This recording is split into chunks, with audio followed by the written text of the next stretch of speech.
Hello friends, welcome back to my channel explore psychology. I am doctor Pratima Shukla. आज का हमारा जो टॉपिक है वो है information processing model of memory. मतलब मेमोरी के कुछ ऐसे मॉडल्स जिसमें ये बताया गया है कि किस तरह से किसी भी सूचना का जो हम इनकोड करते हैं मेमोरी में, जो हम संचित करते हैं, उनकी किस तरह से प्रोसेसिंग की जाती है। इन मॉडल्स में ये चीज़ें बताई हुई हैं। तो जो सबसे पहला मॉडल है वो है वॉघन नॉर्मल मॉडल। वॉघन नॉर्मल मॉडल के अंतर्गत बताया गया है कि किसी भी आइटम या किसी भी तरह के स्टिमुलस को जिसका व्यक्ति परसेप्शन करता है, परसीव करता है, प्रत्यक्षण करता है, वो सूचनाएं सबसे पहले प्राइमरी मेमोरी में जाती हैं। तो जो भी व्यक्ति किसी भी तरह के स्टिमुलस को उसने परसीव किया,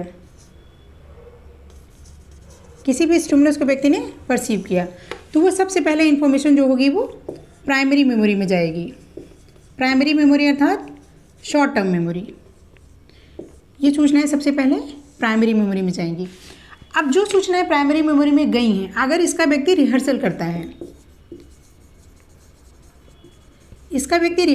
है, तो ये सूचनाएं क्या होती हैं कि सेकेंडरी मेमोरी में ट्रांसफ़र हो जाती हैं। सेकेंडरी मेमोरी अर्थात लॉन्ग टर्म मेमोरी।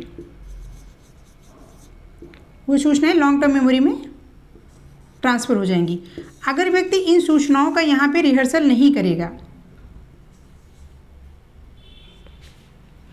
अगर यहाँ पे ये सूचनाएं रिहर्सल नहीं की जाएंगी, तो ये सूचनाएं यही प्राइमरी मेमोरी में ही इसका फॉरगॉटन हो जाएगा, भूल जाएंगी। तो इस वॉघन नॉर्मल मॉडल में यही बातें बताई गई हैं कि जो भी स्टिमुलस या जो भी आइटम व्यक्ति देखता है, उसका परसेप्शन करता है, वो सबसे पहले प्राइमरी मेमोरी में जाती हैं। अगर उसका रिहर्सल किया जाता है, प्रॉपर रिहर्सल होती है, तो वो चीज़ें सेकेंडरी मेमोरी अर्थात एलटीए में ट्रांसफ़र हो जाती हैं। अगर उसका रिहर्सल नहीं किया जाता तो ये सूचनाएं यहीं पे भूल जाती हैं। ये सूचनाएं फिर आगे सेकेंडरी मेमोरी में ट्रांसफ़र नहीं हो पाती हैं। हमारा अगला जो मॉडल है वो है एटकिंसन शिफ्रिन है बफर मॉडल। जो ये वॉघन नॉर्मल मॉडल है ये 2 कंपोनेंट सिस्टम पे बेस्ड है।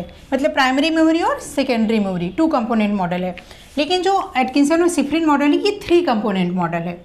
ये क्या है? 3 कंपोनेंट मॉडल है।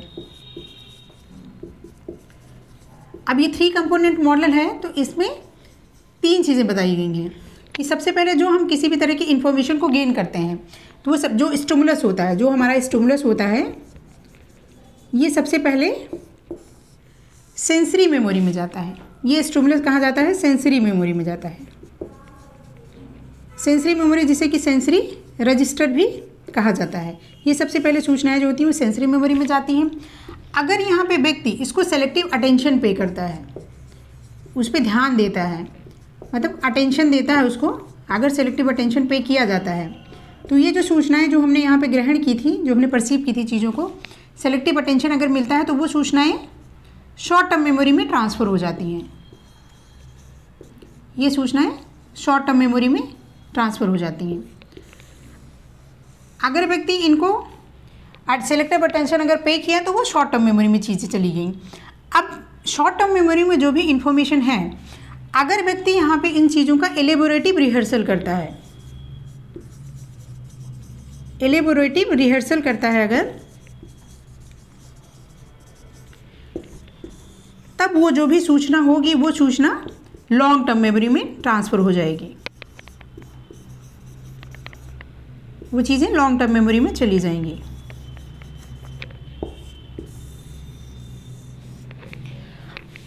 अब इसको हम समझते हैं कि कोई भी आइटम या कोई भी तरह की स्टिमुलस या कोई भी तरह की सूचना, जो भी व्यक्ति जिसका परसेप्शन करता है, जिसको वो पढ़ता है, वो स्टिमुलस सबसे पहले कहाँ जाता है? सेंसरी मेमोरी में जाता है, जिसे कि सेंसरी रजिस्टर भी कहा जाता है। अगर ये जो सेंसरी मेमोरी में, सेंसरी रजिस्टर में जो चीज़ें रजिस्टर्ड हुई हैं, अगर उस पर सेलेक्टिव अटेंशन पे किया जाता है, उस पर ध्यान दिया जाता है, तो वो चीज़ें शॉर्ट टर्म मेमोरी में ट्रांसफ़र हो जाती हैं। अगर व्यक्ति सेलेक्टिव अटेंशन नहीं पे करेगा तो चीज़ें यहीं पे शॉर्ट टर्म मेमोरी के बाद ही भूल जाएंगी। लेकिन अगर सेलेक्टिव अटेंशन पे करता है तो चीज़ें शॉर्ट टर्म मेमोरी में ट्रांसफ़र हो गई। अब शॉर्ट टर्म मेमोरी में जो भी तरह की इन्फॉर्मेशन है, उसको अगर एलोबरेटिव रिहर्सल किया जाता है, मतलब उसका विस्तृत रूप से अगर रिहर्सल किया जाता है, तो वो चीज़ें लॉन्ग टर्म मेमोरी में चली जाती हैं।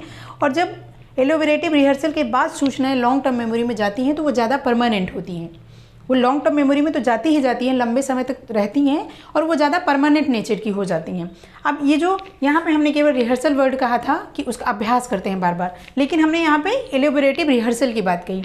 एलोबरेटिव वर्ड क्या होता है कि एलोबरेटिव रिहर्सल वो होता है कि जिसका किसी भी सूचना को हमने पढ़ा उसको बार बार रिपीट करना, बार बार दोहराना जो होता है वो रिहर्सल के अंतर्गत आता है। लेकिन एलोबरेटिव रिहर्सल का मतलब है कि उस सूचना को, उस इन्फॉर्मेशन को किसी और चीज़ से कनेक्ट करके, किसी और चीज़ से जोड़ के, किसी चीज़ से उसको कनेक्शन बिठा के, और तब जब हम चीज़ों को याद करते हैं, जब चीज़ों को जब रिहर्सल करते हैं कि कोई भी चीज़, कोई भी इन्फॉर्मेशन हमने पढ़ी, फिर हम उसको कनेक्ट करते हैं कि हाँ ये क्या किसी और तरह की चीज़ से, हमारी जो लाइफ से जुड़ी हुई चीज़ें हैं उससे क्या ये कनेक्ट हो सकती हैं। अगर हम किसी और बात से, अपनी लाइफ की किसी चीज़ से या उस टॉपिक को किसी और टॉपिक से कनेक्ट करके जब हम चीज़ों का रिहर्सल करते हैं तो उसे एलेबोरेटिव रिहर्सल कहा जाता है। और जो हम चीज़ों को कनेक्ट करके पढ़ते हैं, एक दूसरे से कनेक्ट करके पढ़ते हैं, एक दूसरे की एक माइंड में एक तरीके का मैप बना के पढ़ते हैं, कुछ तरह के कोड बना के पढ़ते हैं, तो वो चीज़ें क्या होती हैं, ज़्यादा परमानेंट नेचर की होती हैं। तो जो LTM में जो सूचनाएं ट्रांसफ़र हुई होती हैं उस टाइम पे एलेबोरेटिव रिहर्सल के बाद, वो ज़्यादा परमानेंट नेचर की होती हैं, तो वो लॉन्ग टर्म मेमोरी में ज़्यादा टाइम तक और ज़्यादा स्थायी रूप से रह पाती हैं। तो ये 2 मॉडल हुए information processing model of memory के अंतर्गत। आज हमने 2 मॉडल देखा, बॉग एंड नॉर्मन मॉडल और एटकिंसन और शिफ्रिन मॉडल।